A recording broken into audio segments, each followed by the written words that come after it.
In 2019, the first Strange Realities Conference took place in Nashville, Tennessee. The pandemic and turmoil of the following year could not stop 2020's conference from thriving in cyberspace as a live streaming event. Now, for 2021, the third annual Strange Realities Conference will combine these worlds into a paranormal hybrid event, live in person in Nashville and streaming online.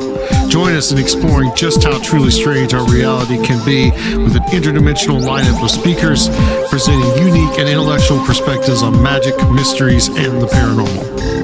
Featuring Alan Greenfield, Dr. J. Michael Bennett, a.k.a. Dr. Future, Tim Binnall, Soraya Ascaf, Dr. Stephen Finley, Aaron Gulius, Amy Pachula, Brent Raynes, Chris Ernst, Heather Mosier, Michael Hughes, Jose Herrera, Joshua Cutchin, Kiki Dombrowski, Nathan Isaac, P.D. Newman, Steven Snyder, a.k.a. Recluse, David Metcalf, Timothy Renner, Steve Stockton, and Ren Collier.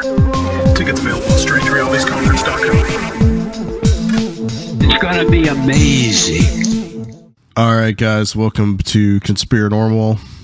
We are rapidly approaching the date of the Strange Realities Conference of October 15th through the 17th.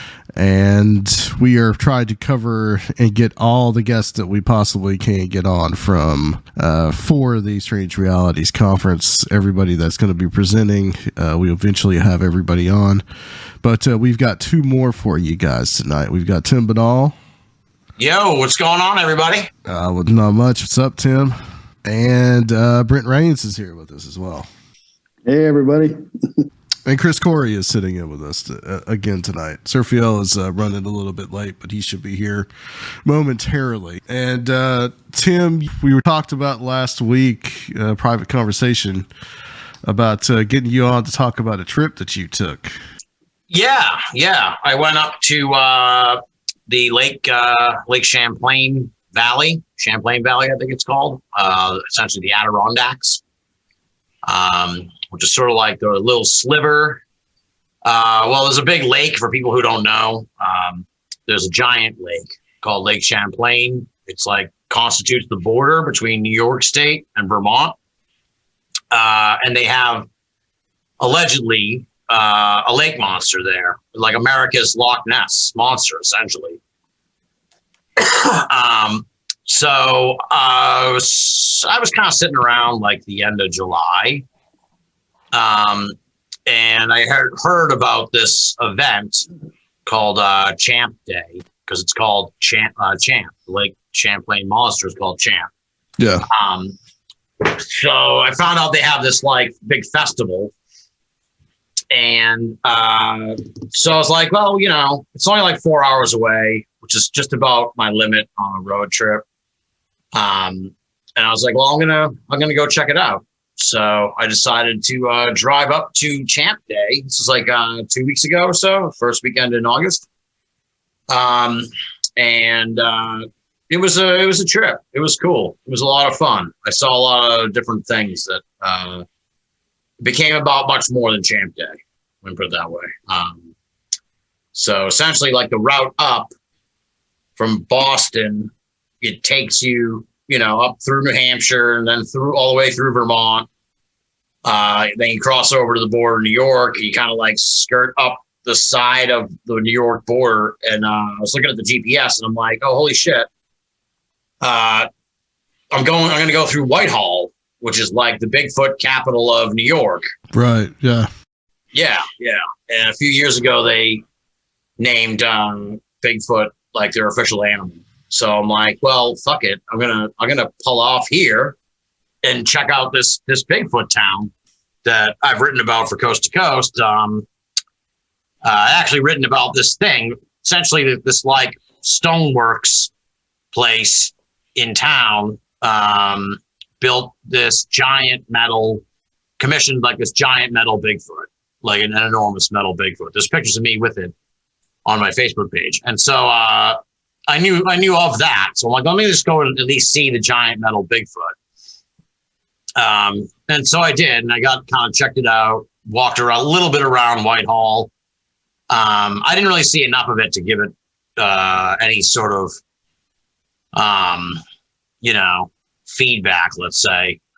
It seemed like a nice town. They're having a Bigfoot festival at the end of September. So I'm probably actually going to go back to Whitehall, like in about a month. It's on September 25th. So I'm probably going to end up doing this trip again at the end of September because I enjoyed it so much. But so I saw around Whitehall, and there's like Bigfoot statues in different places and stuff like that.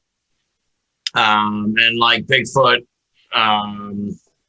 trinkets and shit you can get. And like I went into the place that has the giant statue, and they have Bigfoot shirts and Bigfoot maps with Bigfoot sightings there and everything. So that was pretty cool. And then, like as I'm driving out of Whitehall through these mountains in the Lake Champlain Valley, I'm kind of looking around because it's like except for when we were in Georgia at the Bigfoot Museum, like I didn't even think of it till later. Like that was Bigfoot country, right? Mm-hmm. Like this was Bigfoot country, and it was like this is probably the longest I've ever been in. Like I'm looking around, I'm like Bigfoot could definitely live here. There's these giant mountains with just covered in trees, and they're huge, they're enormous, and the wilderness there is vast. So I'm like, yeah, I could definitely if you assume Bigfoot's real and exists, I don't see why it couldn't be hanging around in this area. It was so vast and undeveloped. So that was pretty neat. Then my headquarters for the weekend was in Ticonderoga, which is famous for having this fort from the Revolutionary War. But then what was interesting there is it's kind of like, I liked Ticonderoga. I don't want to crap on it or anything, but it seemed like a little bit it seemed better days, I guess you'd say.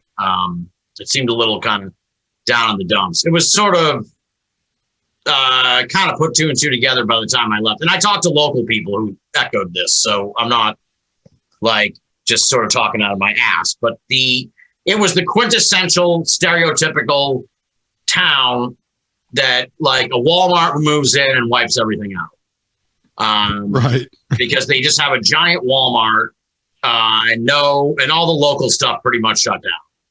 Like, and the locals were saying, like, as soon as the Walmart came in like 20 years ago, they put all the mom and pop places out of business. So it was a little bit depressing like that. But the really wild part was like, I go down to the downtown, and the downtown's like really kind of like their main strip. It's just there's nothing happening, and not a very exciting place, huh? No, not very exciting. There was some fun stuff. Like there was a really cool, majestic, like mini golf thing there, and they had some really nice, picturesque parts of the town. But the main street was like a bookshop that was closed. This was like a Friday afternoon, like at 3, so it was like it should have been open. Like a bookshop that was closed, an antique shop, a realtor, a bar which I went into and had a couple drinks and was kind of getting the lay of the land there and everything. But the crazy part, I knew this was in Ticonderoga when I got there, but I didn't realize, I thought I was going to have to look for it, but it turned out that it found me. Because like I parked my car right on Main Street, I get out of my car and I look up, and right there over my head is this giant fucking Star Trek logo. Mm-hmm. And the deal is that in Ticonderoga is this insanely awesome museum where the owner of the museum has fastidiously recreated all of these sets to scale for the original Star Trek series. And like every different set you could imagine from the show. Now, I'm not a big Star Trek fan, but I kind of felt like, look, when am I ever going to be in Ticonderoga again, much less be here on a Friday afternoon with nothing to do. And there's this giant Star Trek museum. So I'm going to just go. And I told Aaron Gullius and Jason Offit, my friends, about it before I left. And they were like, oh shit, I wish I could go. I wish I could check that out. So I'm like, all right, I kind of owe it. I can't just go, oh, hey, there's the Star Trek museum here. you know, and then it's like, here's a picture of me in front of it. And then they're like, well, why didn't you go in? It's like, well, you kind of have to fucking go in. So I went in, cost like $25. It was pretty awesome. It was pretty crazy. The joke, I guess, in Ticonderoga is you can go from the 17th century to the 23rd century in a block. That's what they say. So it's like, it's hard to explain, but everything in the town was like kind of felt like it was really like in the 1950s. Then you get into this museum and it's like you locked into like the lobby of an AMC movie theater. Like everything was like super clean, super nice, carpeted, like all the, you know, not a single light bulb was out, that kind of thing. It was like they must have somebody who goes around and dusts the place like every morning or something. It was like, it was gorgeous. So I go in there. It's pretty crazy. If you like Star Trek, you would absolutely love it. I don't even know anything about Star Trek, so I was just kind of like, this is just a weird museum. But like the thing is the guy is like so obsessed with this museum, with this concept that like everything, like every set is made exactly how they made the TV show. So he's just a fan. There's no other reason for it to be there other than this guy just really loves Star Trek. Yeah, he's like it gets weirder. This was like really the highlight of the trip because it was just so weird. Right. Yeah. It's even weirder than Champ or the Beast of Whitehall, right? Right. It was like, okay, this is, I didn't see this coming. So he's a world renowned, as if running the Star Trek museum wasn't enough. He's a world renowned Elvis impersonator. And I saw him and he's got like the big sideburns and shit. So he's nice. Like legit Elvis impersonator. And so he just loves Star Trek. So he made this museum. And like the example I can make is like, so like on the show, all the like different buttons and shit, like the girl who was giving us the tour, the young lady who was giving us the tour, she explained like, okay, well, these aren't the actual buttons, but like the buttons we use came from like, I don't know, you know, aircraft from 1950, like from Korea. Right. So the show used the buttons from aircraft from 1950 Korea. So the guy went out and somehow got the same buttons to use in the same spots. So like everything, So like every little detail of the set was like perfectly recreated. That's how I guess somebody was telling me like once he one of the sets was just like a foot off and he like tore it all down and rebuilt it and shit. It's like that. Fastidiously put together. And it was just funny because like, I don't know. I don't really, you know, I'm not a Star Trek fan. So it was like there's shit everywhere. There's all kinds of Easter eggs like hidden in the different sets. And it's like, I don't know what any of this shit means. So I'm sure people go there and they're like, oh my God, that's the dagger from episode fucking 235, you know, Kirk versus the sloth piece or whatever. And I'm just like talking to the girl giving the tour, and I'm just like, what's with the dagger there on the desk? She's like, oh, I'm glad you asked. That's the dagger from episode 232, Kirk versus the sloth beast. And kind of tells me the story. And like, it was fun. It was just kind of like, there was almost a weird, like adorableness to it where it was just kind of like, these people really love Star Trek. They're really into it. And there was no one there. It was like 4:00 at this point. I had to wait till like 4 or 5 to take the tour because I don't know why they like only do them every hour, even though like I was the only one there. So it was literally me, the girl giving the tour, and I keep saying girl. I apologize. Young lady. Anyone younger than me is. I always just call a girl. Right. The young lady giving the tour, me, and like another young lady shadowing her. I don't know. I don't know why. Training at the Star Trek. Yeah. Like I want to be like, come in from outside the room and stop watching us in the room while she's giving the tour. Just participate in the experience if you're, you know, but whatever. So that was the deal. And then like she was just saying, they're just like this.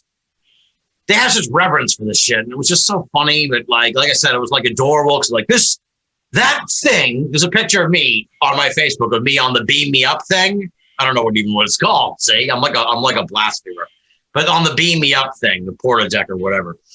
And in the background, there's like this box thing, and she's like, that box is the actual box from episode 522. Amazing. Box of Doom. And it's like, amazing. You can go up and you can get your picture taken on the holo deck, beam me up thing. It's like, but please do not touch the box. You can't go, don't go anywhere near the box. Don't touch the box. So I'm like, all right, I won't touch your fucking artifact from the actual Star Trek. So there's a picture, and then you can kind of like cosplay in the different rooms. Like you can get on the porta thing. You can sit behind the doctor guy's desk. I didn't do that one. And the big payoff, it all builds up. It culminates with the deck thing, you know, whatever that's called. Or is it the deck? I don't know. Yeah. Yeah, You're right? You're Where right. Captain Kirk sits. Yeah. And I'm like, the bridge. Yeah. So it culminates with an absolutely, you can see the picture on my Facebook, an absolutely perfect picture, perfect to the tiniest detail, recreation of the bridge. And they let you sit in the captain's chair. And if you look at the picture of me in the captain's chair, this is how, there's like it's like a desk chair. There's like wooden armrests. I'm doing it now. Like you can't see me. There's like wooden armrests. They're a little closer to the body. And on outside of those are like all these buttons and shit. Again, these like recreated buttons from like the 1950s. And they're like, okay, when you sit in the chair, you like delicately get in the chair. You have to like put your arms on the little wooden armrest. You cannot put your arms on the buttons.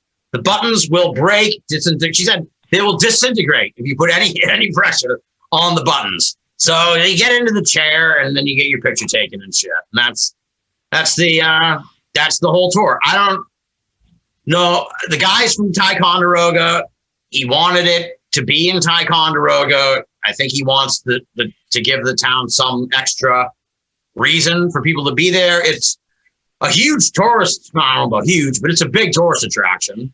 And they hold an annual Star Trek convention there at least once a year. And it's going to sound like I'm not, I mean this in a genuine way. Apparently it gets pretty wild. Because the bar, there's a lot of Klingons hanging around. The bar is like a block away. The bar I went to first. So like I was looking later on the reviews of the restaurants and shit, and someone wrote a review on the bar, and they're like, "This bar is looking awesome. I went there during Star Trek Con, and William Shatner was pouring shots for everybody."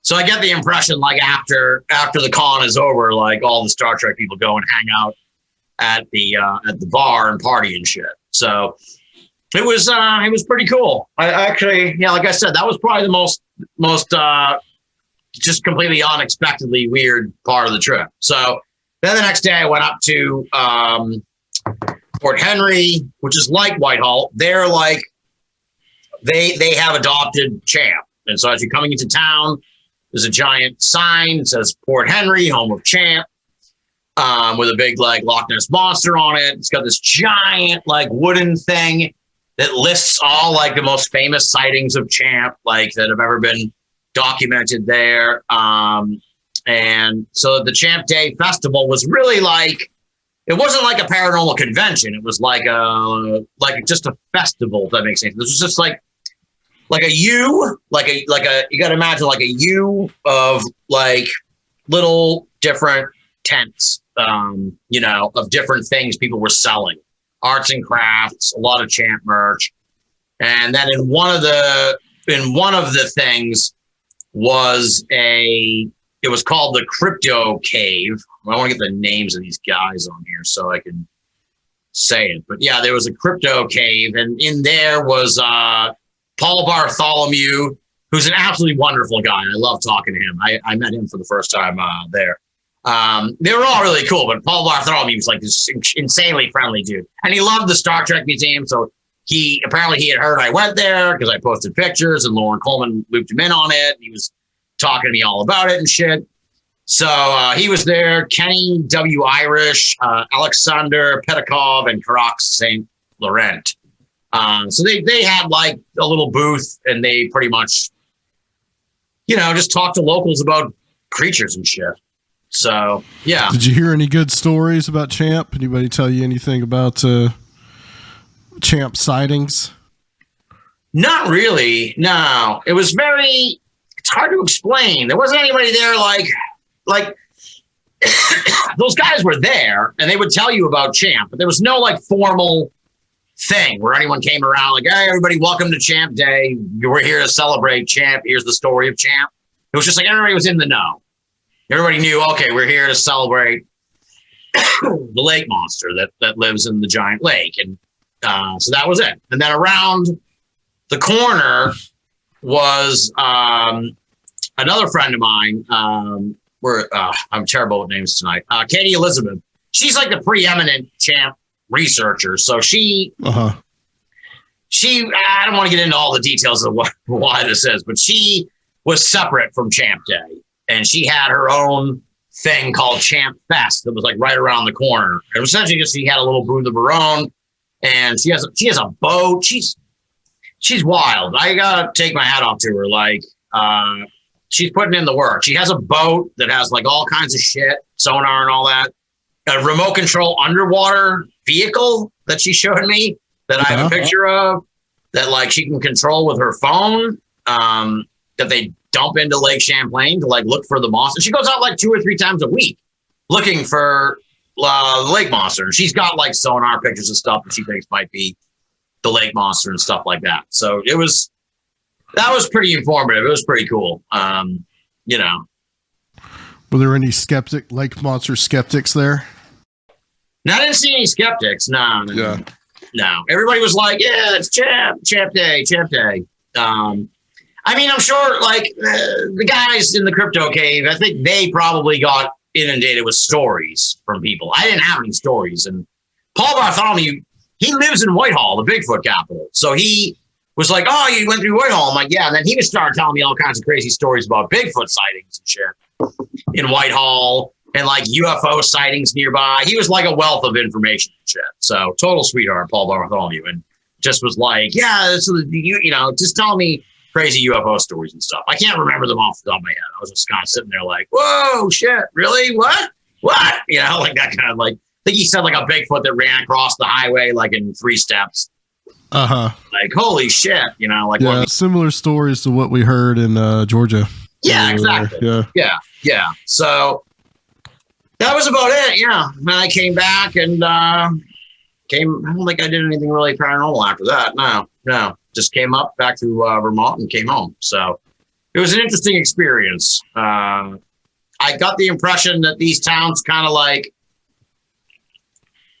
they've kind of embraced these creatures, you know, I don't want to say like as a marketing thing, but kind of as a marketing thing where it's like, hey, you know, what else we got going on? We'll be the home of Champ. So, well, they know that the weird brings people out, and that's like the best thing that they have is something weird and strange in their neighborhood or their area. Yeah. So that was the trip. It was a lot of fun. I didn't expect to go through like Bigfoot country. Like, I don't know what it is about that place up there. It's like, you know, within like a half hour, it's like you get the Bigfoot and you got the Champ. It's like, oh, this must be kind of like a little, you know, I don't know if it's one of those window zones or if it's just like, it's not as populated. So maybe they have more possibilities for creatures and shit. I don't know, but it was interesting. I'd never been up in that part of of America, I guess you could say. So it was cool. Yeah, I'd highly recommend it if people want. That's really cool too. So that's in your backyard too, really. So yeah, 4 hours. It's not that bad. No, not at all. Brent, you're from that part of the country. Have you heard of those couple things? The Beast of Whitehall and you wanted to say the Star Trek Museum. I know you did. And the Star Trek Museum and yeah, I've heard of the Star Trek Museum. I went years ago as a boy to Fort Ticonderoga, but of course they didn't have the Star Trek Museum at the time. But I've been across Lake Champlain, and I remember hearing the stories, but I looked for it, but I didn't see it, unfortunately, as usually happens to me, but it's intriguing. And I'd kind of like to go up there and meet some of the people involved. And that must have been quite an experience to be at that festival and hear all them stories. Yeah, it was cool. I could say the one takeaway, I posted a picture of Lake Champlain, there was like someone, I don't know, on the water or whatever. And they're like, is that someone on Facebook was like, is that the monster? It was like, I could honestly say, like, standing on the beach, it's like impossible. Like, everything kind of looks weird. You know what I mean? Like a wave. You're not even sure. Like, I think you have to be out on the water in order to really know if you're seeing a creature or something. Like, now, after that experience, I see these, and I write about them for Coast to Coast. I mean, I cover Loch Ness monster sightings. So, but like, I can kind of see now, if I was on the shore of Loch Ness, I'm sure it'd be like the same thing. Like, you're looking out on that water, and you see like a little disturbance. It's like, you don't know you can't really tell what that is. You know, like I kept looking out on the water. I'm like, I don't know. I can't tell if that's weird or if that's just a wave. Like, I can't tell. So that was kind of an interesting experience in that regard. Like, how anyone would know from the shore that they were looking at a sea monster is beyond me. Right. Yeah, I remember. Back in the 70s, there was a sighting down in the St. John River, down by Jacksonville. See, the river goes into the ocean there by Mayport, and I was in the Navy and stationed at Mayport. My ship was back in 73 and 74, and so I went back in 75 to investigate some of the activity there in that area and other parts of Florida, like Brooksville. And anyway, there was a sighting that was in the paper, which I followed up on and talked to a couple of the witnesses. There were 5 people in a fishing boat out on the St. Johns River, and they claimed that this thing with humps on its back came up and raised its head up by their boat about 3 feet, and it had kind of like horns on its head, kind of snail-like looking. And that was pretty close to them. It really got their attention. Yeah. And that's the way I'd like to see it, I guess. Or maybe from a fishing dock. I don't know if I'd want to be on the boat. I might get overturned. Yeah. You definitely have to be like out on the water. Like, you can't just from the shore. I just think it's impossible unless you have unless you have binoculars. I guess people go a Loch Ness and use binoculars and look in the water, but it's like eyesight just on the shore. No way. There's just no way you can tell. Like I said, a wave looks weird from way out, like 2 football fields away. If you see a little wave come up, it's like, oh shit, was that it? Then it's like, no, that's a wave. That was just a wave, dude. Like, now that I've seen it 15 fucking times, like, it's not that. It's clearly not the monster. It's kind of like staring in a TV static too or something, because it's just this like noise, you know? Yeah. It was exactly like that. But driving up through Whitehall, like I said about it being Bigfoot country, yeah, there's a part of me that was just like, well, I could kind of expect, I wouldn't be like, I'd be surprised. I mean, but I wouldn't be like completely shocked if like a Bigfoot ran out across the road. You know what I mean? I was kind of on edge driving up. They're like, all right, maybe, but I don't know. Maybe that could happen. So, but when I was talking to Paul Bartholomew, he said most of the sightings like happen like at night, and if anyone's ever driven around like in Vermont or this area, they're just like desolate roads. There's no streetlights or anything. So if you were driving down the road and a Bigfoot ran, it would probably be like less than 10 seconds. You know what I mean? You wouldn't even be able to grab a camera to like film it. It would just be like something just ran across the road on 2 feet. You'd be like, what was that thing? I think that's the extent of the Bigfoot sightings. You know, I don't think you get much longer than, maybe I would have to say less than a minute. How long does it take an animal to run across the road? Yeah, it wouldn't be very long. Enough, and you see a bipedal thing run across the road in 3 steps. It's like, all right, I think that might have been a Bigfoot, but I didn't drive around at night at the time up there, so I didn't see any Bigfoot. Brent, what have you been working on lately? I know you've had the time to travel yourself as well. Yeah, I went on a vacation down in Clearwater Beach, Florida, first week in August this month, and with the family, had a good time, and I got to meet one day on the 5th, Thursday, with couple of people I've interviewed by Skype and corresponded with some over the internet, but hadn't met until that day.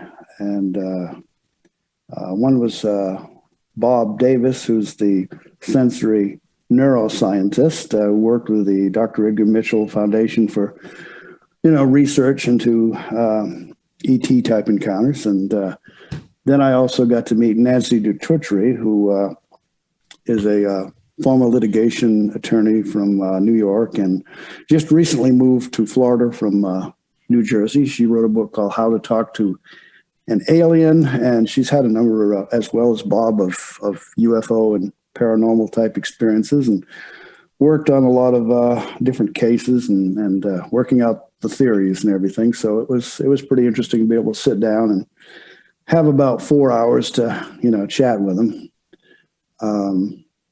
And just before I went there, synchronistically, I got this book in the mail that was talking about somebody who had been down at Clearwater some years ago and said they had seen UFOs out over the water. And they felt that they were in touch. They thought that the dolphins were were connected with the UFOs, and this guy swam out during a storm, and he felt he was about to drown. His girlfriend was watching with binoculars from the apartment, I think up on the second floor of this building, and said there were dolphins appearing around him, and he felt the dolphins gave him energy and allowed him to have enough strength to get back to shore after pulling a crazy stunt like that. But anyway, because that was some years ago, the guys passed on, and nobody seemed to come forth with any stories like that while I was there. Some of the family did see some dolphins, though, but no contact on it. But anyway, it's kind of interesting. Maybe that's something to look into: dolphins and UFOs. Yeah, I think John Lilly would say so. Yeah.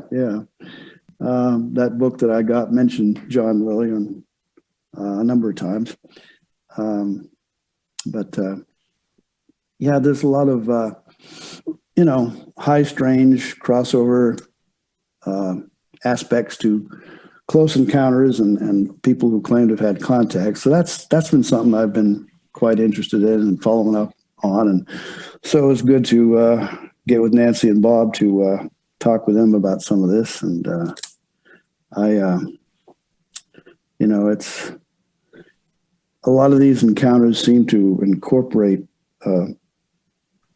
at some point, the paranormal. You kind of wonder sometimes if some of these are kind of like a visionary experience, not just a physical, but maybe even apparitional. I know when I corresponded with Keel back in my teenage years, back in 1971, he mentioned I should study up on books and things, material dealing with parapsychological phenomena, apparitions, which I did go out and buy the book by somebody named Terrell, who had written a book entitled Apparitions.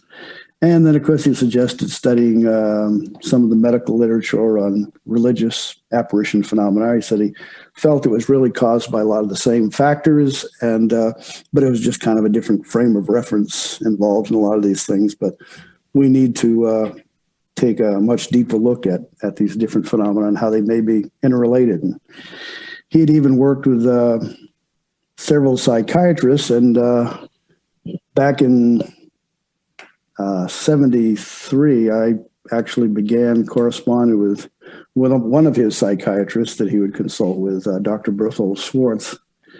And up until his passing in 2010, we had quite an extensive correspondence. I even called him up one time about a reported abduction case with a lot of psychic elements that had up in the state of Maine back in 1975. And he drove up a couple times to look into that case. And we had written up separate articles for the England's Flying Saucer Review, and then later on he put those articles in his 2-volume book called UFO Dynamics, which had a lot of cases that he had been investigating since Keel kind of brought him into the UFO field.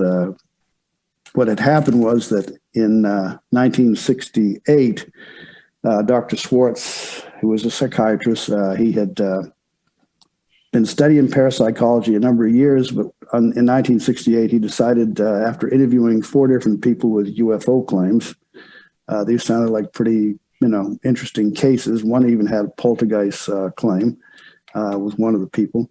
And so he went ahead and wrote an article up for a medical journal. And then, lo and behold, Paul Harvey carried the story over the radio. And was it the rest of the story?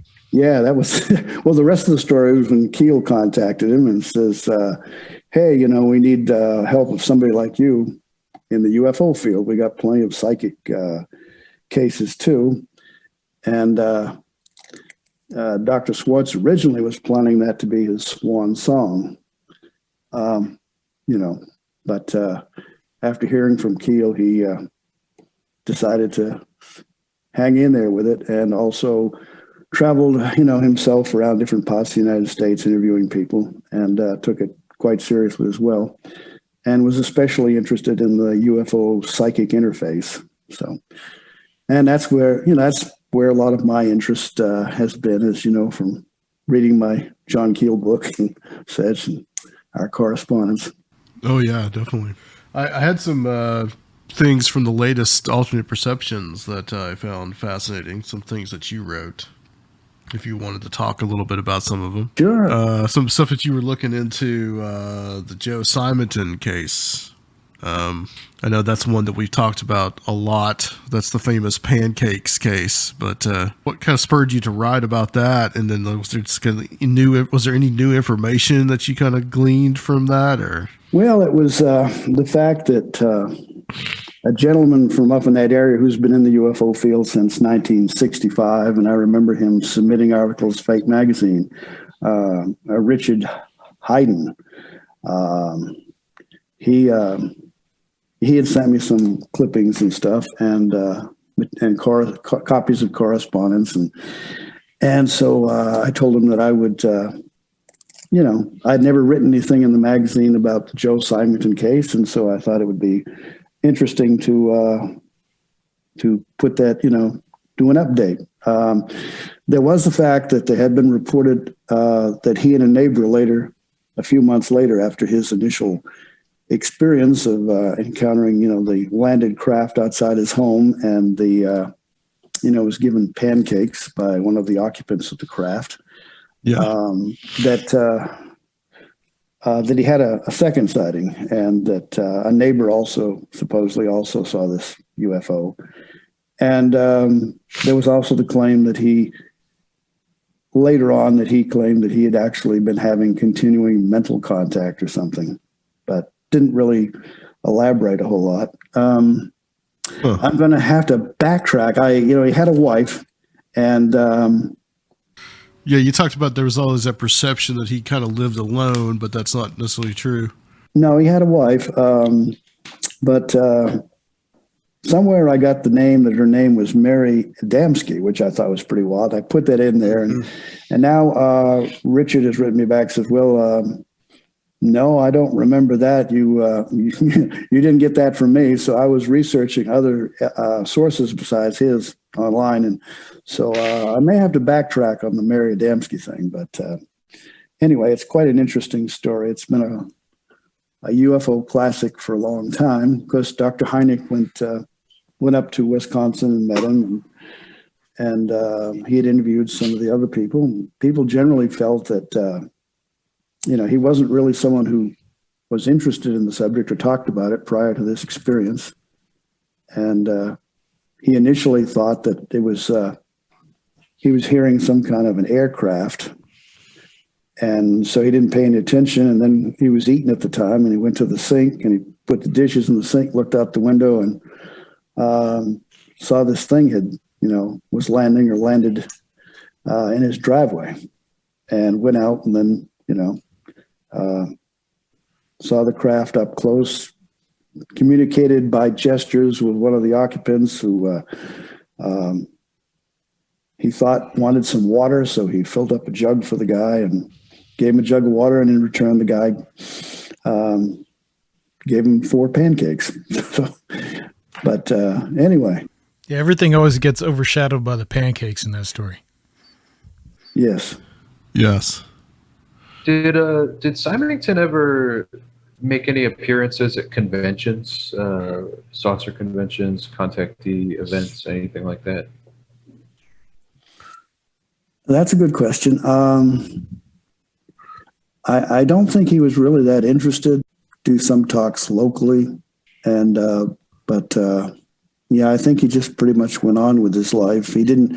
I know he made a statement to the press one time that he didn't really want to talk about these, the subject anymore. He'd been bugged by a lot of people. Right. He had said that if he had had another experience, he wouldn't say anything, but then yet he did say it to someone later about a second sighting. So that got out, Yeah, but he didn't say it to the press, I guess, right? No, I think it was something that he mentioned to someone and it got out. But anyway, They didn't give him pancakes in the second sighting, did they? Not that we know of. It was the details are kind of skimpy on the second sighting. There was a mention in a newspaper article, which I reproduced, that Richard had sent me. And he's promised to send me some photographs that he had taken back in the 60s of the property. Yeah, I'm planning to come up with a second article, all goes well, to kind of present some updates on what other people are saying about it. But do we know what ever happened to those pancakes? Yeah, they were analyzed, and there was nothing really that unusual about them. Yeah, but but who, after they analyzed them, did they give them back to him? Like, where could they possibly be? Like in a vault somewhere in the government, or like what? Yeah. Like what's the provenance of the pancakes? Next to the Ark of the Covenant. Right. I just want to tap in to say he did eat one of those pancakes, and I believe he claimed that it was like very starchy or not, too dry or something like that. And I seem to remember the analysis. There was like a basic ingredient missing from the pancake. I don't remember what. Yeah, weren't they like mostly sorghum or something like that? Is what I remember. Yeah, some kind of like, I don't know. They sounded like really bad pancakes. They were kind of bland. Dr. Hynek took one and had it analyzed, but I've got a breakdown of the analysis in the article. But cool. It's I couldn't give you the recipe offhand. To be fair to the aliens, someone though, should publish it as a recipe. Yeah, we need that recipe. To be fair to the aliens, though, have you ever eaten just like a pancake without any syrup? It's not like that great anyway, right? Right? Yeah, it's true. Yeah. Like a pancake without the syrup is kind of just bland and, Have dry. you ever been to Cracker Barrel? Well, oh, yes, sir, have. Piece of the Cracker Barrel. Adam turned me on to the barrel. I'm a big barrel. That's right. There's a very close Cracker Barrel to where you'll be staying. So, and the Fiddler's Inn, right? It's such a wonderful case in that it's so bizarre, and then that he also just didn't really want to talk about anything afterwards. That's just like, it's a great one. I mean, for sure. Yeah, I think it was local sheriff talked with him and made a comment about how he was convinced that, whatever the case was, Joe Simonton really believed this, and I think that was the impression of a lot of people, that he really didn't seem to be deceiving. I mean, whatever happened, he believed it, whether it was objectively real or some kind of subjective experience. yeah, it doesn't look like he benefited from it at all. Nope. No. Right. And you can also kind of think about it this way, where it's like if somebody has, especially like back then, like now it's different because like you could go viral like in a second over doing something stupid or having a crazy story or whatever, not even related to like the paranormal, right? But like back then, like he might have just been like, hey, this alien came gave me pancake or whatever, and then it just kind of takes off, and he's probably like, oh shit, I was just, I don't want to deal with this you know what I mean? I can imagine being kind of like that, and that I think that Pascagoula guys were kind of like that too, where it was like they had a crazy experience, they told the cops about it, and next thing you know, like there was swarms of UFO people there, and the press, and they were probably just like, oh shit, like this happened, we don't want to, we don't want to be in the middle of this maelstrom. Like I guess it would be like going viral back like in the 50s or 60s, 70s, something like that, where it's like, and you're probably not as used to it now. If it happened to you, you'd be like, oh shit, I've gone viral.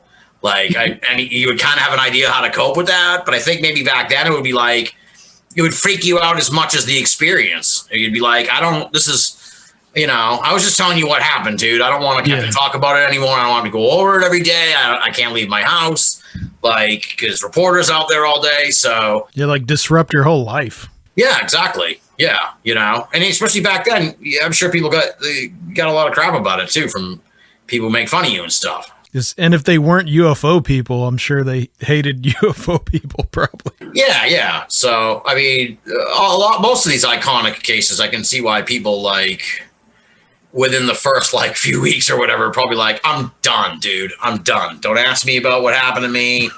Like get off my lawn or whatever. Like I'm not ever talking about this experience again.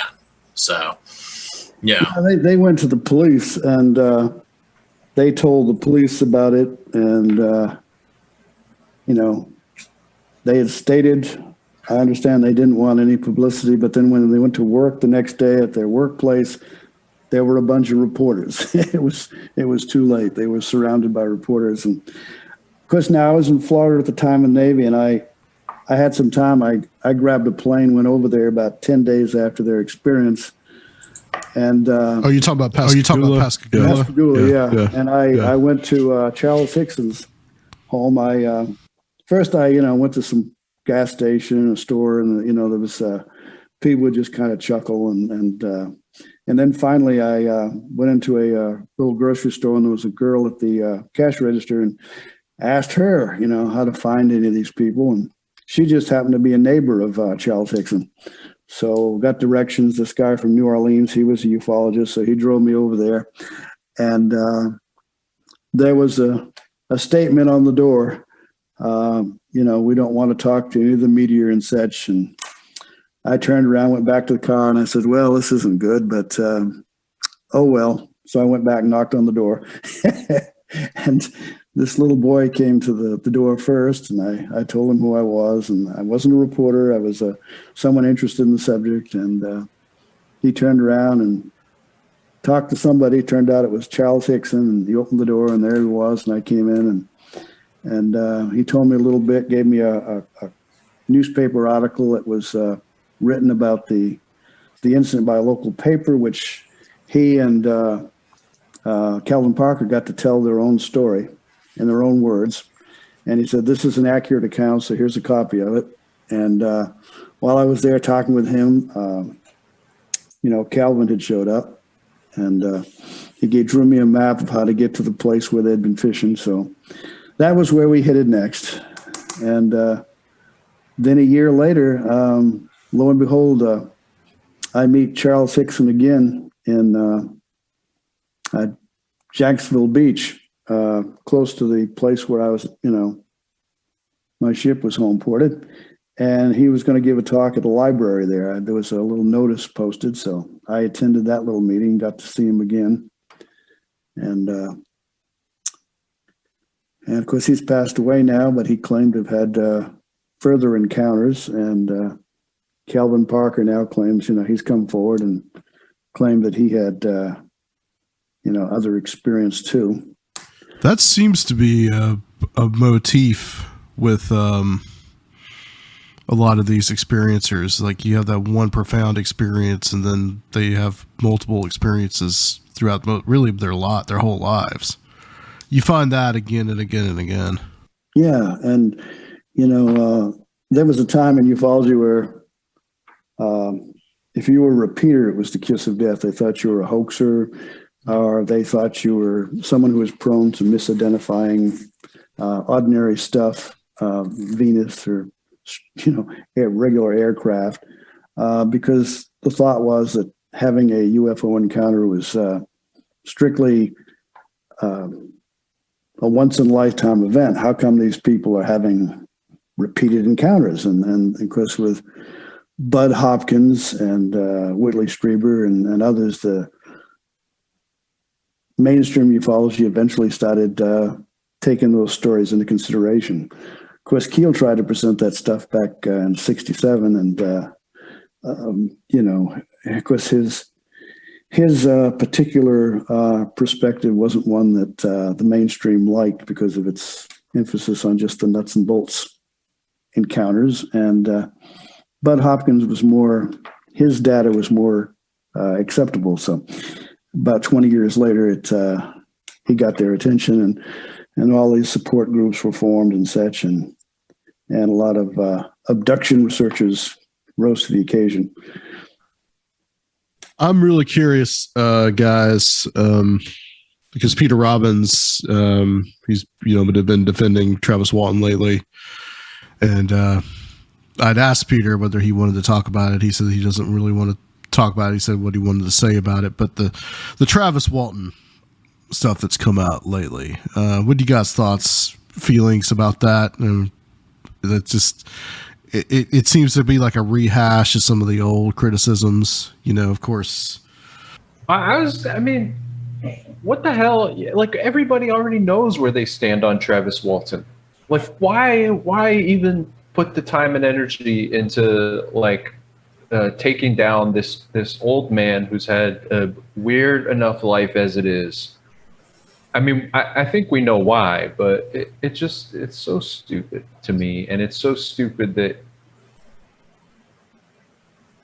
I made the stickers just to kind of jam up the culture. I made these I believe Travis Walton stickers, and I just think it's such a idiotic.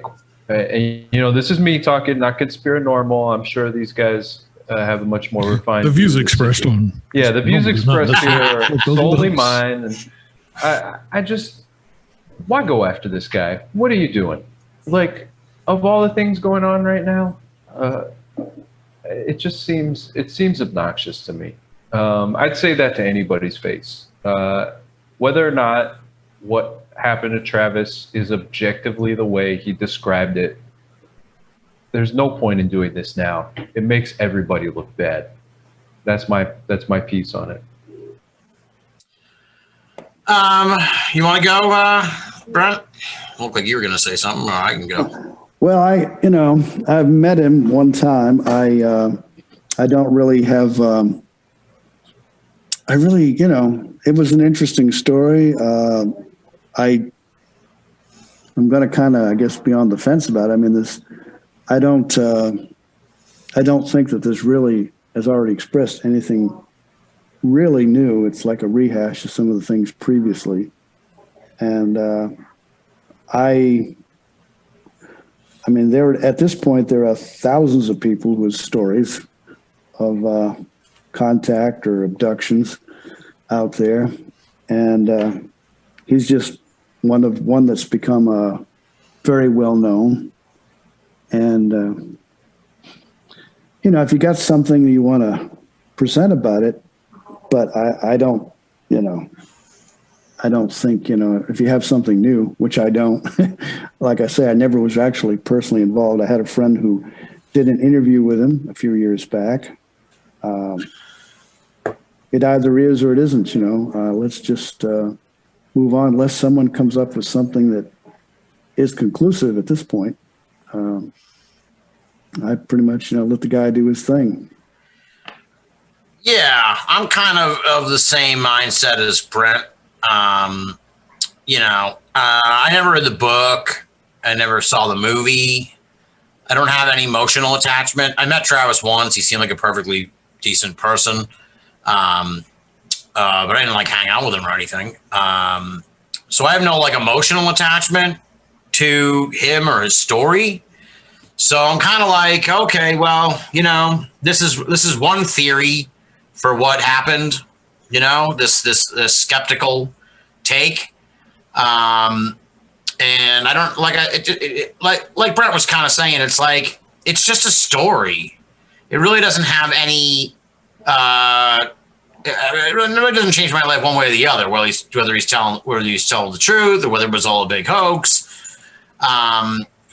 You know, so I think maybe people who are more connected to Travis or feel an emotional attachment because of the movie or something, like, took great umbrage at this. And to me, it was like, hey, man, all's fair in flying saucers. If people are going to come out and say that it's bogus and put out their theory for why it's bogus, like, I'll listen to that too.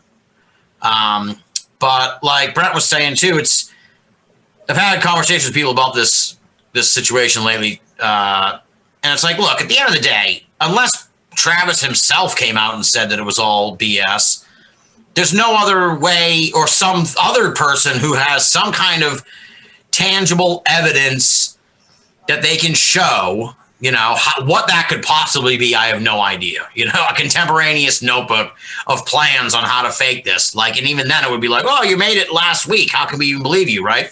So it's like, there's no way to even prove one way or the other. So to me, it's like, I'll entertain the idea. I'll listen to the skeptical take on things, but I'm not really sort of one way or the other. You know what I mean? It's like a percentage of me thinks that this part, that it could be true, and there's a percentage of me that thinks that it could all be BS. You know? I mean, I'm not one of those people that like refuses to possibly believe that it could be bullshit. Like, I think once you're in that realm, with all due respect to anybody who feels that way, like, you're shutting down. You know, it's become a religious thing now. You know what I mean? So to me, it's like, you weren't there in the forests of wherever it happened, so you can't say for certain. Yeah, you can't say for certain one way or the other. So to say you absolutely know for a fact that this guy couldn't have made up the story, you just can't say. No one can say that except for the people that were there. You know, and to me, it's like, it's such a drama with the guy who, I forget his name. Someone can give me his cohort there, the one who like said that they faked it, then like backpedaled on it. And I remember at the time that, like, back in April when he said this to the filmmaker, I know that him and Travis had some crazy falling out. So it's like, you're getting really deep into the weeds here, where it's like, well, you know, maybe this guy was really pissed at Travis and he just said that they made it up because he was just pissed at him at the time. And then he was like, oh, no, I took this argument we have about the illustrations in the book. I've gone too far now. Like, and I've shot, you know what I mean? So, and the other part is like, look it, dude, if someone, this guy, again, I don't know his name, so I don't remember his name. I forget his name, but I think everyone knows what I'm talking about. The guy who said, oh, I faked it with Travis. It's like, when you say in 2021, I made all this up, it's like, okay, dude, well, I can't believe anything you say. You know, I can't really put much stock in anything you say. Your credibility is shot because either you're lying now or you're saying you're lying then. So either way, you lied at some point, right? About something pretty big. So either you lied and made up this whole story back in the 70s or whatever, or you're lying now to, you know, I don't know, get some kind of a new level of fame or get revenge on Travis over some personal grudge. And it's like, shit, at this point, I got to throw out everything you've said, sir, because you can't really be trusted either way. But to me, it's like, there's a certain, I guess what kind of irritated me was like this pearl clutching where it's like, how dare anyone question Travis about this? How could you? It's like, you know what, dude? He's just a guy who said that he was abducted by aliens, and anyone has any right to question the story. And you know, he's not infallible. He's not some kind of godlike figure. He said a story, and anyone has any right to sort of go, well, I don't know if I believe it, or here's my take on why I don't think it's true, you know? So I really couldn't say. I don't have an opinion one way or the other whether he made it up or not. It's like I can never possibly know. It's just some story. You know what I mean? It's just some dude's story about being abducted by aliens. And because I never like got into the movie and the book, I don't have that emotional attachment. I think where it's like, oh no, if this isn't true, my childhood's ruined. It's like, no, I never watched the fucking movie. I don't really care. You know, to me, as someone who kind of considers himself almost more of a sociologist of the field, to me, the most interesting part almost would be if that it was all bullshit. Because then it would be like, that's amazing, dude. Like, now I want to hear that story, Travis. Like, I want to hear how the fuck you made up this story. How did you do this? And how did you hold this, like, keep this secret for so long? Like, to me, like, I wouldn't be like, oh no, get him. We gotta run him out of UFO world. It would be like, I would be like, wow, man, hats off to you. That's pretty wild that you pulled that off. Holy shit. Like, I wouldn't really feel insulted or hurt or be angry that it was all BS. I'd be like, oh, here's that's fascinating in and of itself. That's pretty crazy. Well, Tim, just to jump in for a minute, I think the thing that bugs me about the Travis Walton story is not like, it's not what I would call like best case material. Right. There's a lot of problems with it. It like, I don't want to be like there's a specific narrative for UFO abductions that should happen or does happen, but it doesn't fit the common narrative. It strays wildly from it. I think the thing that I hated about this was one, nobody takes this story that seriously. And that's not to like shit on Travis or anything. I think everybody sort of agrees he seems like a sincere, nice guy who just, says this thing happened to him and seems like he believes that it happened.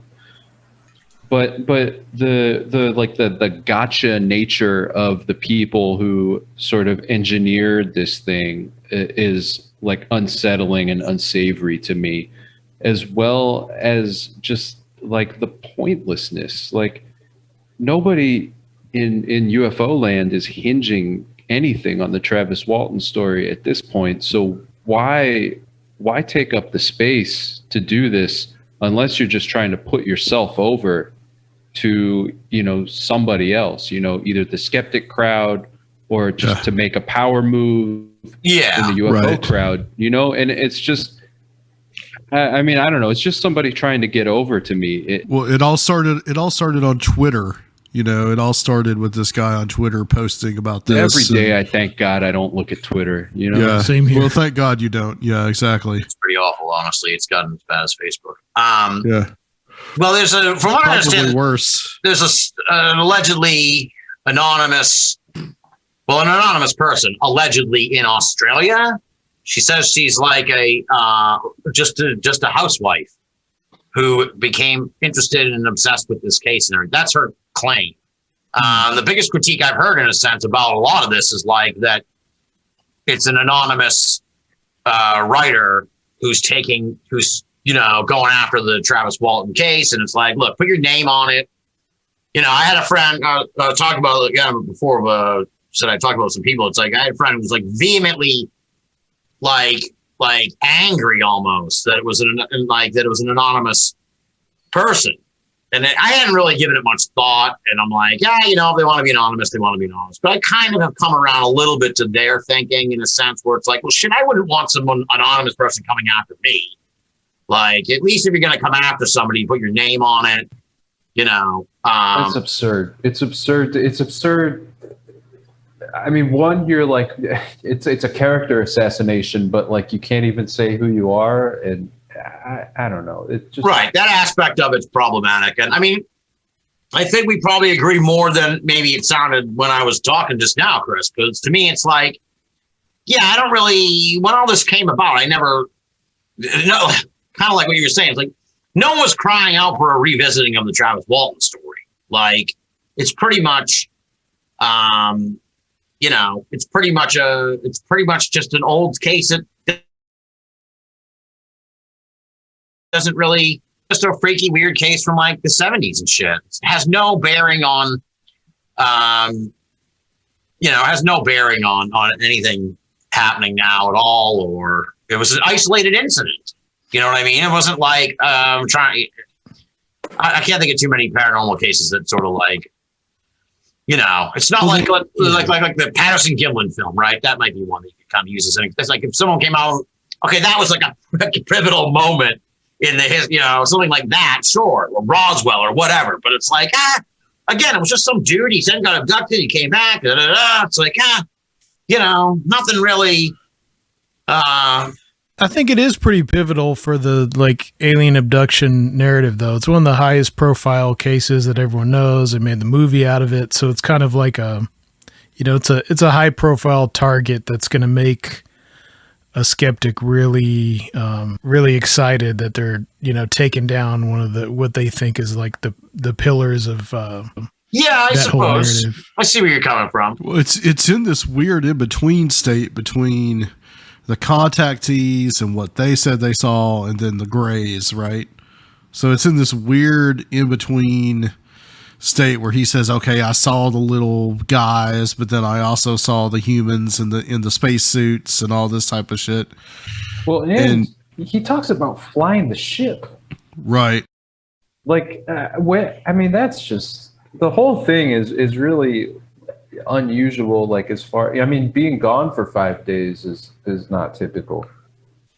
There's just so much to it that does it's a weird one to pick on, you know, like, you know, people take shots at the Betty and Barney Hill case a lot, and that seems like the one that you'd want to go after, right? Well, the Australian person has done both of those cases, so some interesting stuff there. Sure. But again, it's like, contrary to the Travis Walton case, I'm from New England, so I have sort of an emotional attachment to the Betty and Barney Hill case. It's like, I would be really disappointed if it turned out that was bullshit. But at the same time, if I'm going to be an honest observer of all this, I have to keep within my mind the very real possibility that it could all be bullshit. Like if you do not allow for that possibility, I think you're being dishonest in the whole.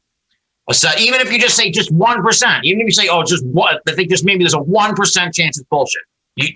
I'll give you that. Can't say 0%. Well, you're getting at something, Tim. I think like, yeah, a lot of us are skeptical and still interested in this stuff. And like the difference between someone like us and the stereotypical skeptic who's just like annoying and just a bad stereotype. I mean, there's difference. You can be skeptical and be interested in it sociologically, like you say, or you know, like entertaining it or think about it another. It's not like we all haven't been skeptical anyway. Absolutely. And it goes the other way too. To the Australian person, you know, and anyone else who's sort of on board this new it's been fake thing. It's like if they're 100% certain that it's fake, like, then they're being dishonest. And like you said, like, okay, so after it's fake, then what? Like, what's the rest of the story? You know, a lot of hoaxes are really interesting and have way weirder shit behind the hoax. You like, know, if it was a hoax, the story, I bet you there would be a ton of fucking awesome stories. Evade it, like how he had to slip through all these different situations and da-da-da-da. I bet it would be like as equal, you know, maybe not as fantastic as being taken aboard in a flying saucer, but it would be a pretty awesome, like Coen Brothers style story. Yeah, what did he really do for those missing days and everything? Yeah, what did you do for those missing days? How did you cover your ass in different situations? Da, da, da, da. I was like, that would be really interesting. I wouldn't be like, oh. But they always just stop right there, the skeptics. Like, they think that's it. Everything's been answered. But the really fascinating stuff is just right beyond that. What it seems to kind of hinge on is this $100,000 prize that I guess some magazine had. National Enquirer, baby. Yeah, they had said, well, if you come up with the best story, we'll give you the money. And apparently they never got, they never actually got any money for it. They got like $5,000 for it. And then plus that $100,000 prize was something that Philip Glass had talked about years and years and years ago. And that's nothing new. And it wasn't like there was some earth shattering, oh, this just blows the case out of the water. I mean, it had already been looked into. It had already been explored. Yeah, exactly. I guess it was just new to whoever that Twitter user was. Yeah. I mean, that's another part of it, sort of where it's like, I spent maybe like one evening looking at it, and that was like it. And to me, it's like, if you've, with all due respect to anyone who's spent more than one evening, but it's like, you can spend 2 or 3 evenings, that's fine, whatever. But what I mean is, like, if you're like obsessing about this still, it's like, you gotta like get out of the bubble of UFO world. Cause like this didn't even get out of the bubble. Like it's not like the media fucking covered these new allegations against Travis Walton. It's like, no, it was just an internecine feud among UFO people about a story that was like 40 plus years old. It was like, shit. You know what it is? I think it's more of an indication of like, ever since this report came out, it was a big fart in the wind, that there's a little bit of like cabin fever in the UFO community. They got nothing to talk about. They got nothing to get excited about. Everything was building up to that big report, and then it came out, and it was a big whiff. And now it's like, they don't know there's no carrot being dangled in front of them. And you notice all of a sudden, all the videos, it used to be like you would get a video every like fucking 10 days. There hasn't been a new video since the report came out that I can recall. There might have been one, but there's this deluge of videos or news stories or anything. It's like, this is, I was saying this before it happened, but like, I feel almost bad for like the people in contemporary UFO world. Cause also this happened too. I don't know. You guys aren't on Twitter. This was a big thing on Twitter, was the Emma Woods case was rehashed big time on Twitter for like a week. Right. And it was the same kind of thing as the Travis Walton thing. It was like, people who hadn't heard about this story were like, why am I not hearing about this now? It was like, I hate to be the old fart, but it's like, dude, I lived that. I was around 10 years ago when it all broke. Like, right. It's nothing new. Yeah. Yeah. And it's like, just because you haven't heard about it doesn't mean that that it's bullshit. I think the Emma Woods thing fits a little more in the like larger cultural moment now, maybe. Oh, absolutely. Absolutely. Like I can see why that would get dredged up as sort of like, I mean, I don't know. It's real scandalous. Absolutely. I was excited. I don't know if excited. I felt gratified that it has come back, because I was among the people less vocal, but certainly supportive at the time with, like Vaney and the late great Jeff Ritzman and Carol Rainey, Tyler Copejohn. A lot of us were talking about it and trying to signal boost this story like 10 years ago. And it got completely smothered by the UFO community to the point. And then like you look at it in the context of like this Me Too movement and this contemporary 2021 world we live in.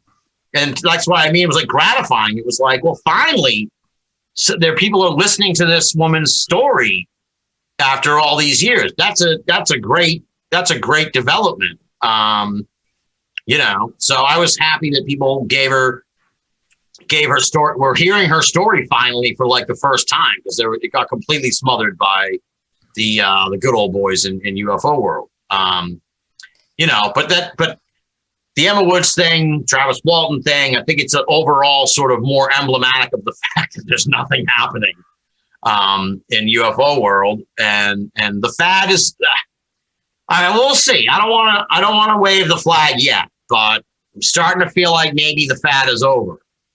Like, I think in whatever was 2017, I think we peaked out in June, and the air's coming out of this balloon. I don't think I think there were a lot of people in May and June who were like, this is it, everything's going to change overnight. We're living in the land of flying saucer, milk and honey, and everything's going to change, and we're all going to be heroes. Oh my God. Oh, everything's going to be awesome, and it's never going to be any better than this. This is the peak. This is the greatest. Well, I guess they're right. It would never be any better than that, because that was, you're on 60 Minutes. You're on da-da-da-da. This is it. Flying saucers, everybody. Folks, that's how fads work. That's how fads work, dude. And then you know what happened? The report came out, and then 2 weeks later, it's like, oh shit, a building collapsed in Florida. And now there's a Delta variant. Yeah, and maybe what's going on with the Olympics? And now it's this Afghanistan thing. No one fucking cares about UFOs anymore, dude. Like that was like May and June. People have moved on to other stuff now. News cycle. What do you think about all that, Brent? You think that this supposedly life-changing, epic-changing UFO information just kind of gets pushed into the background and they triangulated on his position. Yeah, I guess so. Yeah, I don't know where. Here's my analogy. Anyway. While we wait for Brent, this is. Can you hear me now? There you go. There you go. Okay. So this is kind of how I imagine the UFO thing might be. It's not necessarily that it's going to go back down to like where it was before, but like, okay, you guys are kind of old like me. This is a really rough analogy, but when I was a kid, like no one took wrestling seriously. It was just like a joke, right? It didn't ever appear on TV. It wasn't like on the news. It was never like it didn't get any, like, it wasn't acknowledged beyond the world of like Saturday morning kids TV shows. Then they had the huge boom in the late 90s and wrestlers were like everywhere. Wrestling was cool. Wrestling was like the coolest thing going, right? And it like lifted it up. It lifted its cultural cachet up to a certain level where all of a sudden wrestling was like, okay, it's still like the bastard stepchild of entertainment, but it's just a little bit more like now you'll see them on ESPN. Now you'll see the wrestlers like on in commercials. Now you'll see like The Rock and John Cena in movies. Like it's a little bit higher up in the cultural mindset. I think that's kind of where we're at with UFOs. I don't think it'll ever go back to being totally like on the periphery, but I think it'll be a little bit more treated with a little bit more respect, but not necessarily like it not, you know, wrestling isn't treated the same way as baseball or football, but at least it's not treated like roller derby. You know what I mean? It's like a little bit higher up, but it's not quite. I think that's like the rising tide lifted the ship, and the ship's a little bit higher up than it was before all this happened. But it's only like from a scale of 1 to 10, UFOs went from like a 3 to a 6. It's not much. Right. And I think the people, and then back in May and June when all this was going on, I think people were like, it's going to fucking stay at 9 forever. It's like, no, dude, it's not going to stay at 9 forever. It's going to go back down to 6. But just be happy that it didn't go all the way back down to 3. Like you moved up from 3 to 6. You can't stay at 9, but you can go back down to 6. That's kind of my idea of what maybe we're seeing right now. That's what Jacques Vallée talks about in The Invisible College a lot, is like the control mechanism of like the flaps and the media attention and then the studies and the skepticism, that it's this like constant back and forth that is gradually moving things, but it's gradually doing it by that back and forth. Yeah, like 2 steps forward, 1 step back, or 1 step forward, 2 steps back kind of thing. Go ahead, Brent.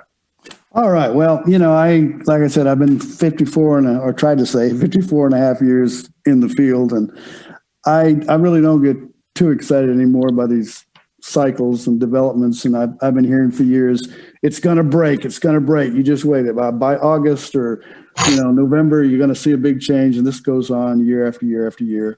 You know, it's kind of interesting, at least to hear some of this talk from government sources about, you know, there is something, acknowledging at least there is something there, but they're not going to come out and just say ET, you know, there's, maybe it's a foreign country. It could be at least they're saying now a threat to national security. And I remember that was a no-no. That's how they got the Project Blue Book, you know, dismissed from its duties by the Condon Committee, you know, back in '69. Was they had done the 2-year study, and they said that there was no evidence there was a threat to national security, no concrete evidence that these were ET visitors. Well, that means no funding, right? Right. So, you know, it shut it down. And, you know, and so, of course, with this whole Pentagon study and stuff that came up, you know, that was a kind of a new development and actually an interest and showing the government was looking at it. But certainly it's not going to come down. It's going to take something mighty powerful for this to be anything more than just what mainstream ufology wanted, which is a very belief-ridden field, you know. And I was always kind of disappointed in 1987 when you know, there was Whitley Strieber with his Communion came out, and there was a lot of buzz then about abductions, you know, which became kind of a big shift, I think, for ufology, mainstream ufology, to really touch that, because originally the contactee thing was taboo, and then, you know, Whitley Strictly had founded the Communion Foundation, and Bud Hopkins with his book Intruders founded the Intruders Foundation, and a lot of other people here in the United States and England and other places founded these groups with, you know, therapists and people to try to talk to experiencers who were suffering traumatic reactions and get their stories. And I remember reading, seemed like both Hopkins and Strieber getting like 4,000 letters from experiences. And what I always wondered was, you know, we got all these new cases, and why aren't we hearing more about it? You know, they're getting all this information.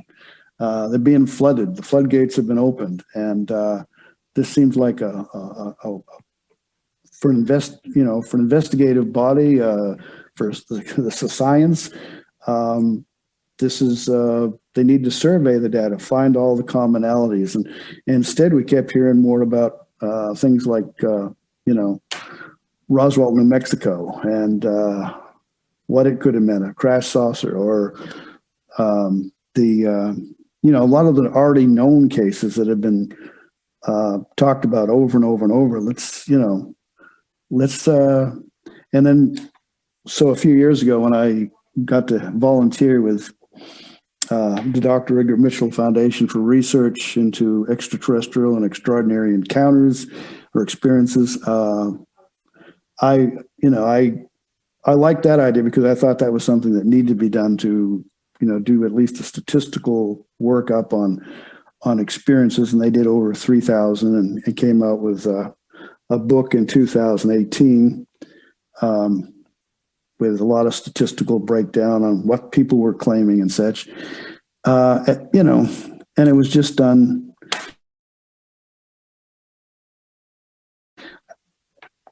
Find out what all these people believed and what they were claiming to experience, and give us at least some kind of an overview.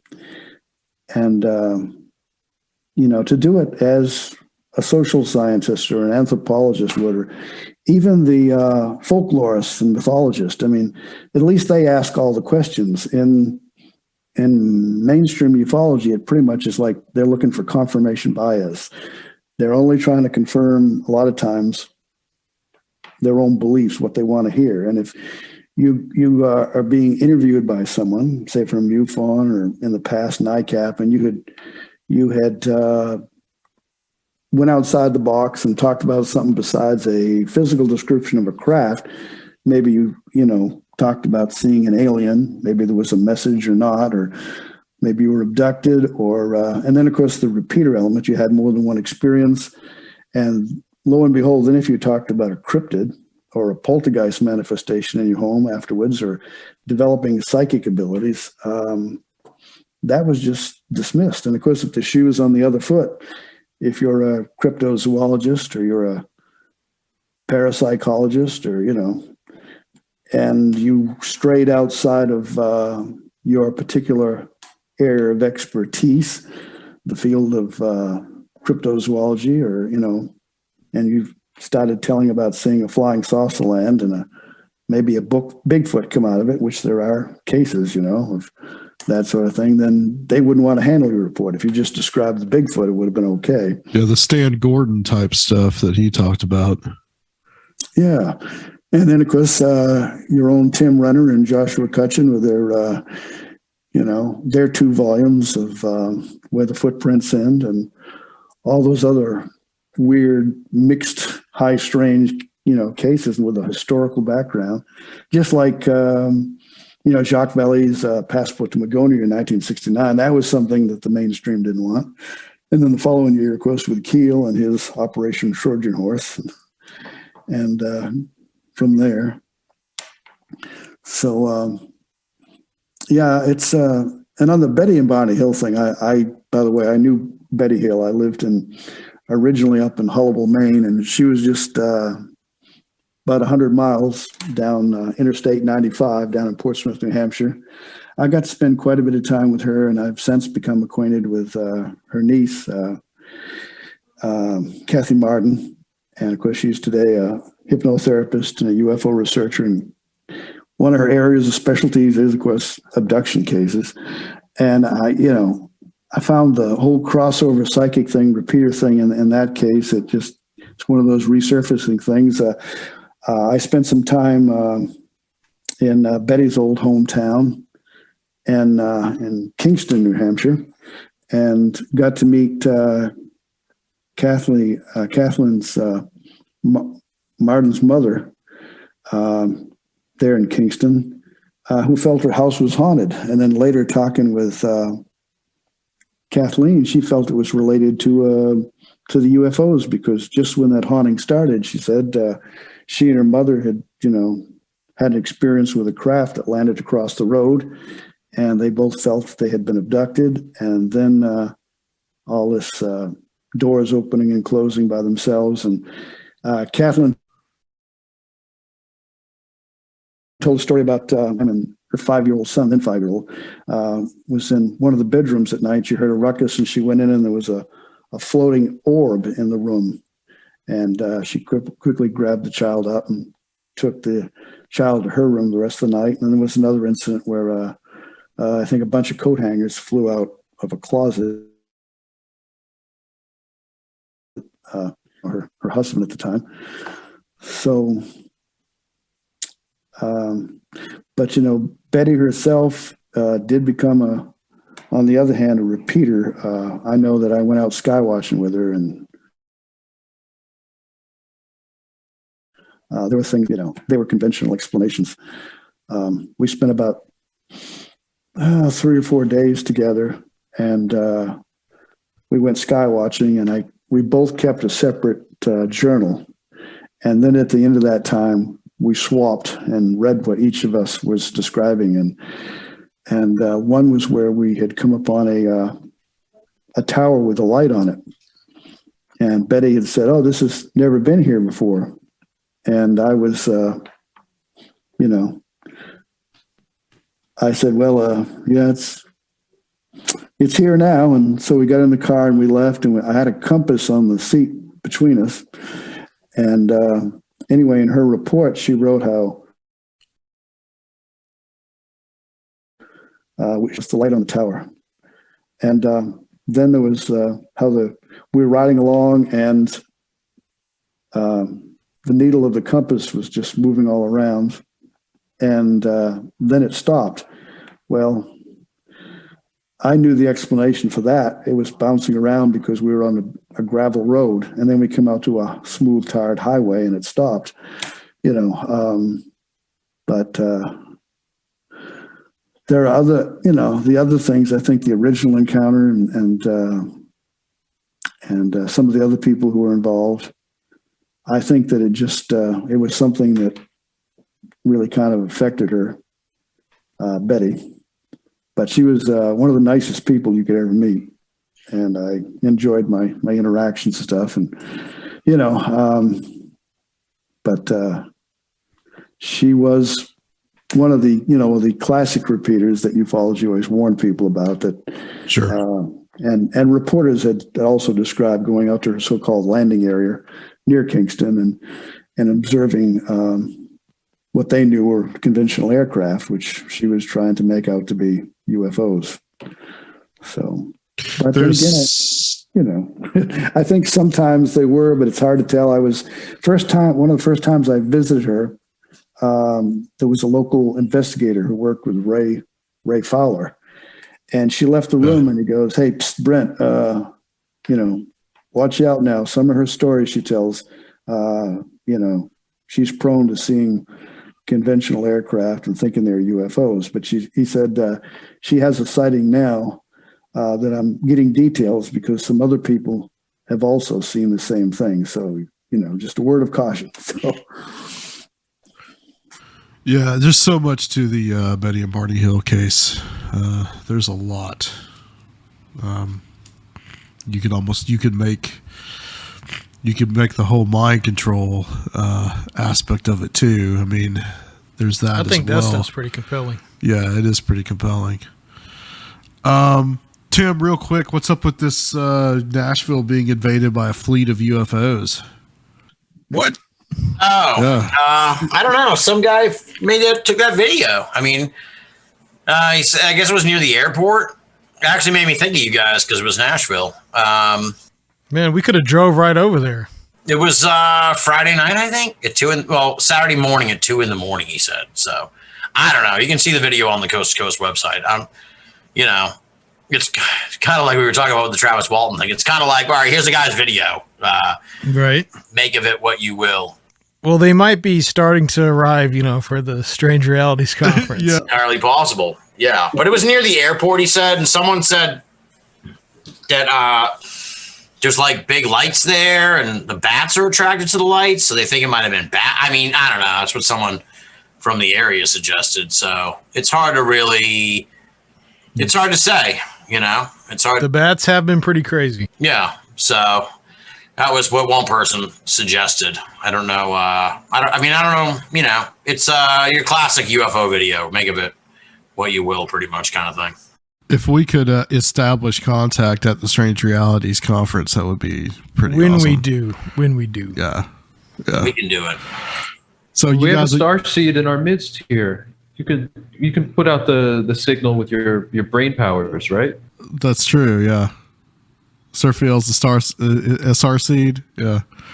According to two tests. According to 2 tests. So we're going to take The another third one one's here. coming up. The third one is coming up. Yeah. That's for Patreons though.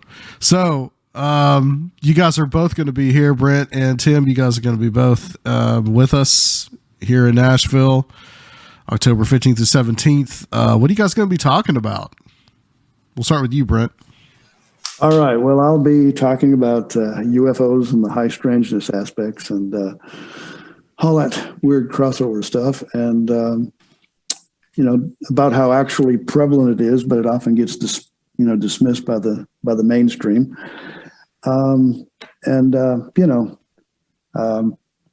What I like about the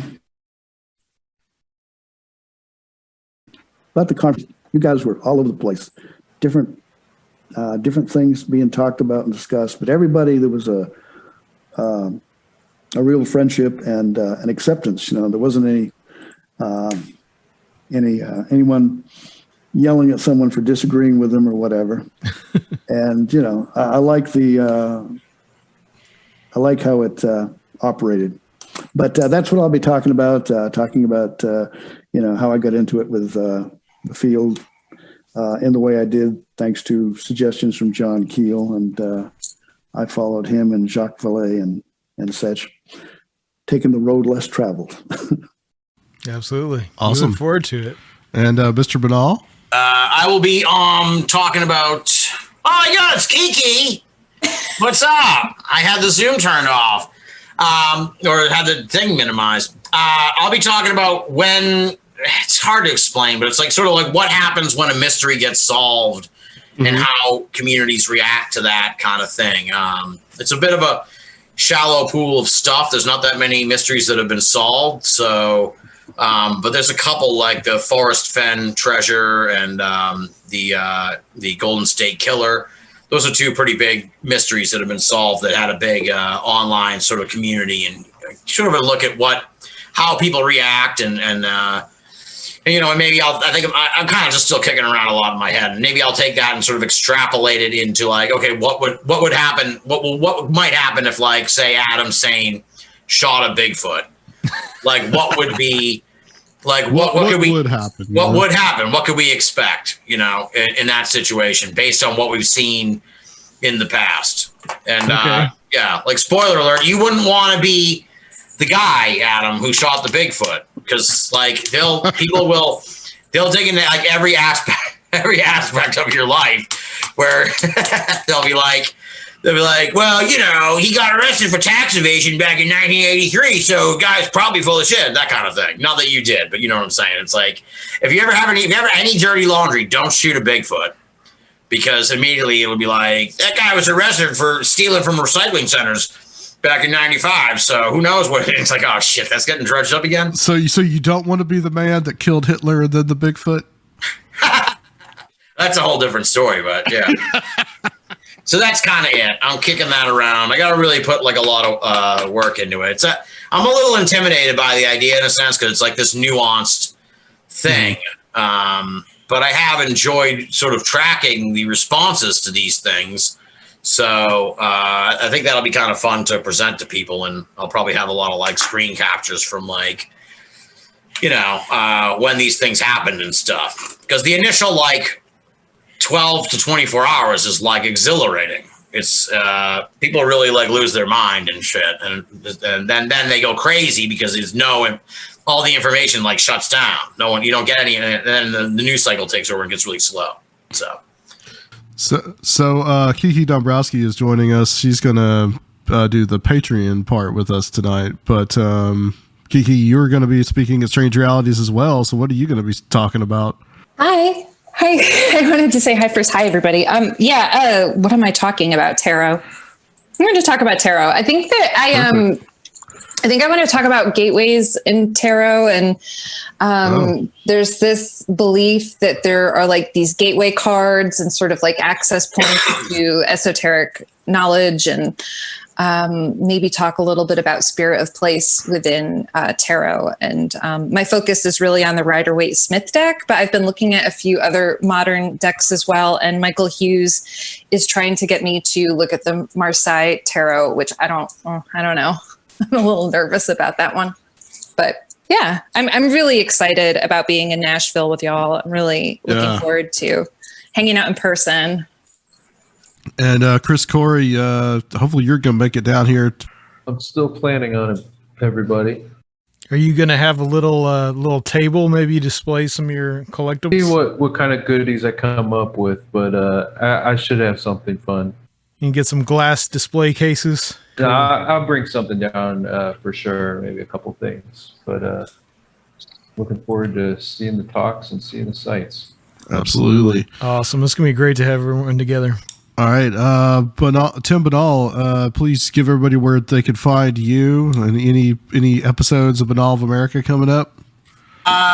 Somebody was asking me that the other day. I'm feeling really close to getting back on the saddle and broadcasting again soon. Come back. They need you. Yeah, I've got like a list of people I want to talk to. Like 2 weeks ago, I was sitting there and it was like a Saturday, and I'm like thinking to myself, I'm like, what I should do is book a whole bunch of guests and blah, blah, blah. I'm like, what I'm probably going to do is just sit on the couch and watch baseball and drink beer. And that's pretty much what happened. So it's like, I'm right on the cusp. If the wind blows the right way, I'll reach out and start booking people. But it's one of those things, you got to get the ball rolling. Somebody actually asked today about Jack Brewer and his new book. And it's like, oh, I hope so, because he doesn't have any shows lined up yet. Yeah. And me and Jack are like super good friends. And so I'm like, well, maybe that'll help me shake the rust off, as if I have Jack on to talk about his book. And then once I book one guest, then it's kind of like, then in my mind, I can start booking the rest of the guests and shit. So I'm hoping soon-ish. I mean, shit, like August is pretty much almost over. So maybe we come back like Labor Day weekend or something like that. I could see happening. So, but we'll see. And Brent, tell everybody where they can find Alternate Perceptions. All right. Alternate Perceptions at apmagazine.info. And we have a monthly issue that comes out on the first of each month. And we have little interviews and book reviews and different articles. And I have a regular column called Reality Checking. And my friend Dr. Greg Little often has a feature called Archaeotrek, dealing with ancient mysteries, ancient sites, Native American Indian mounds and earthworks and such.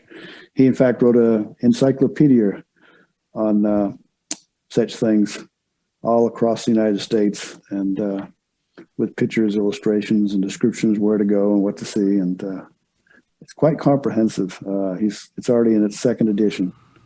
Oh, nice. What's the full title of that?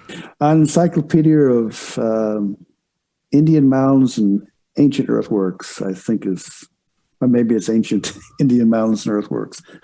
Cool. Okay, well, cool. We want to remind everybody, as we always say, October 15th through the 17th here in Nashville and online. Tickets are limited for the in-person event. There's about 40, and there's about, as of this moment, about 20 left. So get those as soon as you possibly can. And but we are really going to be pushing the $30 online tickets that is available for everybody. So please, Unlimited. Yeah, that is unlimited. Well, I mean, I had to put a cap on it. I put like 500. So there's, a good amount to sell there. So that is going to get you access to all 3 days of the conference. You just won't have that in-person thing. And also, too, vaccine cards are proof of a negative COVID test are going to be asked for at the door. Papers, please. Yeah. Unfortunately, that's the world we live in now. So it is what it is, but that's something we feel that we need to do. So, all right. I think we're going to just tell everybody about Patreon. If you want to join us in my third Starseed test, which is coming This up is to find out where you're in from. a few minutes. What- Yeah, I've got Yeah. I got the 23andMe thing, I sent away. It's got the pie chart. It's got like 57% Starseed, 29% Nordic, and then the rest is some reptilian mixture, but we'll save that for the patrons. right. If you want to join us every week for these special Patreon episodes, you can go to patreon.com/Conspirinormal and join the International Association of Conspirinormalists. And for $10 a month, you get to join us in our Mystic Crew Hangouts, which all these lovely people have been able to do. And a couple of them, or 3 of them, have actually done presentations on that. We do presentations and give you access to some of our favorite guests of Conspirinormal every month at the Mystic Crew Hangout on Zoom. That's for the $10 and up people. And for $20, if you're very generous and want to really believe and fund the future of Conspirinormal, you can join the Ancient Circle of Strange Realities, which by speaking at the conference, Yes. everyone here, and Chris is an honorary member too, will be a member of. So this is all high initiates here. That's for the $20 and up people. Patreon.com/Conspirinormal.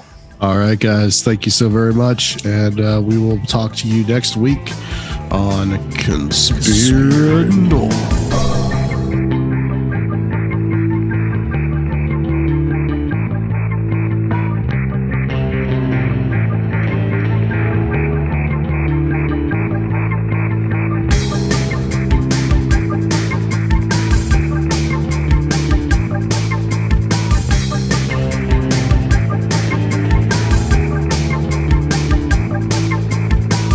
If you would like to help the show, please consider becoming a Patreon at www.patreon.com/Conspirinormal or leave a one-time donation at Conspirinormal.com. And please check out our YouTube channel, Conspirinormal Podcast.